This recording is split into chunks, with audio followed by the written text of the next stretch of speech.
This man is no friend of mine!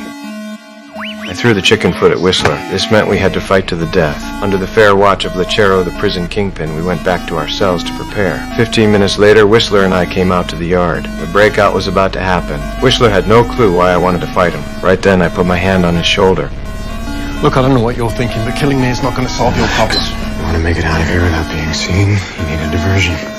You're off your head. This was actually the most crucial part of my escape plan. I needed to distract all the inmates deliberately starting this fight, and slip away in the chaos from Sammy the Associate Warden's room. The time hit 3 p.m. Only 13 minutes left before the sniper in the watchtower got blinded by sunlight. The fight also had just 15 minutes left. We only had 2 minutes to get out of this prison. Had to get everything ready within 13 minutes. I stole a tattoo gun and rushed to Sammy's room. Whistler pulled out the rope ladder made from hammock material. By now, the inmates in the yard were going wild. They were all pumped for this bloody fight. I ripped off the window bars with my bare hands. Then took apart the tattoo gun head, jammed it into the anchor point between the security mesh and wall. Using the inmates' deafening cheers as cover, I hammered away at that metal mesh like crazy. After successfully removing the mesh, I tied one end of the rope ladder tight to the metal post, 3:12 p.m. The guard who drank the drugged coffee collapsed. Now only one guard left in the other watchtower. I stared at my watch like my life depended on it, just waiting for that 3:13 sunlight to hit. 4, 3, 2, 1.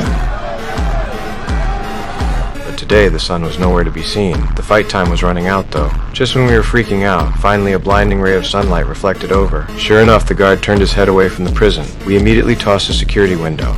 Ready to move. I dropped the rope ladder and started climbing down. I went first. But the moment I hit the ground, a huge cloud drifted over. About to block the sun, I quickly told Whistler to climb back up. Come on, come on. That was our only chance.